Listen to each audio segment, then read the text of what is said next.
Now that John Bolton has stepped down as national security advisor in the Trump administration, Trump is sharing some of his views on Bolton. And I have to admit, I don't think I've ever seen Trump attempt to be sarcastic. And he does a pretty good job here. And at the same time, just pay close attention to the way he looks around for validation after he shares his sarcasm. Take a look. Frankly, he wanted to do things not necessarily tougher than me. You know, John's known as a tough guy. He's so tough he got us into Iraq. That's tough. It's honestly good. We gotta give him credit. The look on his face after he does it though, like that. I know, well that's how I feel when I make a joke. Like I just looked into the booth at Jacor to validate my joke before. No, Thank you. Look, Trump, let's just get this out of the way. You should know by now, but just in case there's any mistake, Trump is a terrible person. I can't stand him. However, it does feel nice to see John Bolton get his comeuppance, especially for his support for the war in Iraq. What, John? But the whole thing is so stupid. Yes, everybody knows that it's good that Bolton is gone. That's 100% true. Agree. We need to celebrate our wins when we can get them. I understand that, but the issue is that the person who chose John Bolton is still sitting there cracking jokes. You're absolutely right. The only thing, best case scenario, he found out about who John Bolton was after he put him into a powerful position in the US government. Because when you think about John Bolton, the only things you think of, anybody, is that he's a massive war hawk, got us into disastrous wars. That's all, that's his only qualifications for any position. It's like hiring Jared and then firing him because he ate all your sandwiches and he's a nasty perv. Those are the only things we know about him, and yet you still chose him. That does not give me much confidence. I thought you were talking about his son-in-law for 10 seconds. Well, I can't attest to that Jared in particular, but I mean the one who's better known. The subway guy, yeah. Well, yes. I agree. It's great that he's gone, but he never should have been there. And I worry that him getting rid of Bolton buttresses this, it's been around for a couple of years, this insane belief that Trump is a dove, which is not true, not in rhetoric, not in actions. He's not I wouldn't call him a dove, that's crazy. But he does have more of an instinct to approach matters from a more diplomatic perspective.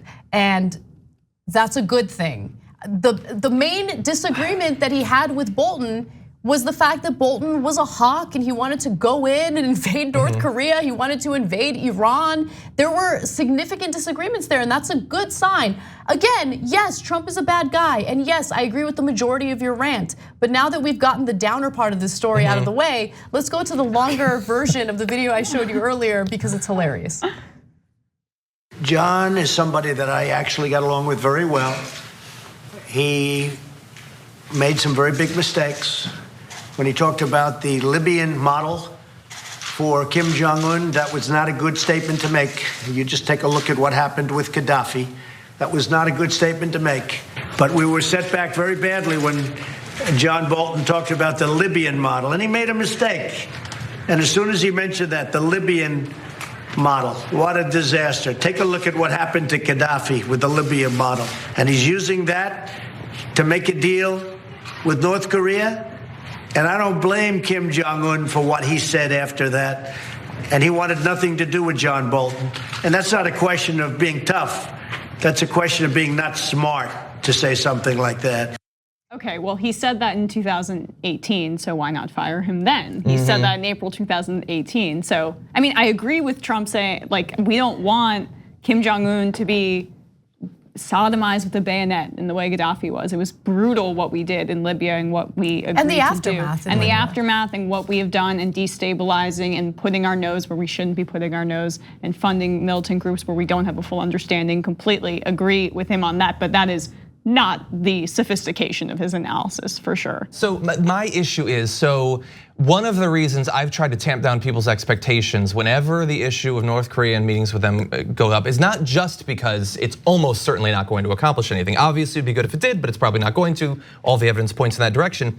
It's that Donald Trump uses these high-profile meetings with dictators to hide all of the other incredibly hawkish, damaging, and murderous things that he does. So he goes and has a meeting with Kim Jong-un, and people say, oh, look at that. He's not going for war, even though no US US president tried to start a war with North Korea. So that's hardly a bar that he's passing that no one else did. And then at the same time, he's massively ramping up bombing in Syria, drone strikes, killing far more people. He's selling weapons to Saudi Arabia and allowing them to continue killing Yemenis, just rampant, whatever they want.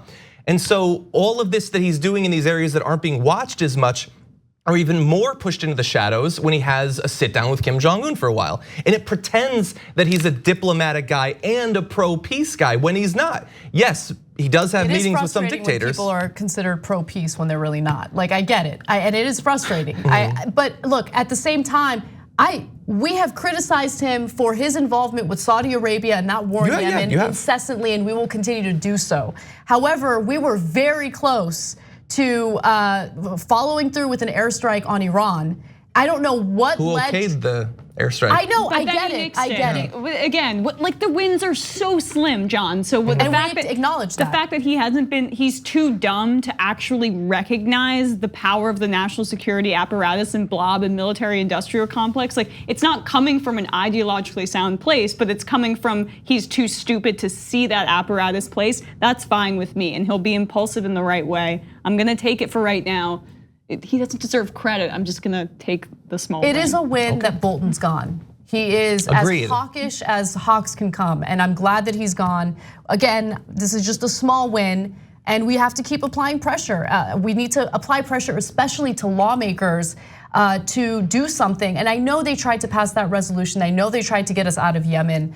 That's a genocide. We are participating in a genocide in Yemen right now. And you're right, John, we shouldn't let that issue go. And we're gonna continue talking about it until hopefully something is done by our lawmakers. It's super fast. Bernie Sanders deserves, I mean, there were other politicians as well, both in the House, and Mike Lee, I guess, randomly. But Bernie Sanders deserves so much credit for all the work he did over more than a year in trying to get us out of that conflict. I don't think he gets nearly enough credit. And yeah, don't think for a second that I was criticizing you for not covering it. You have covered it constantly on the show. No, I mean, again, Congress passed it, but Trump vetoed it, guys. Yes. So this isn't really our lawmakers' fault in this one instance. This is Donald's fault. And look, I'm not, yes, it's the administration's fault, but I get that they failed because he vetoed it, but you gotta keep going. You gotta keep pushing, because our sale of weapons to Saudi Arabia, everything that's happening right now with our relationship with Saudi Arabia is just beyond immoral. We should not be fighting their war for them. And if you're one of these anti-war, anti-intervention individuals, you should be fighting and applying pressure to get this administration to stop. If you're a Trump supporter, most Trump supporters, his base, they claim that they're anti-intervention. How much of your tax dollars are being spent on helping Saudi Arabia in that war in Yemen? Think about that. So apply pressure to the Trump administration. I guarantee you he'll listen to the base. Like what you see? Click the subscribe button below and don't forget to ring the bell to never miss another video from the Young Turks.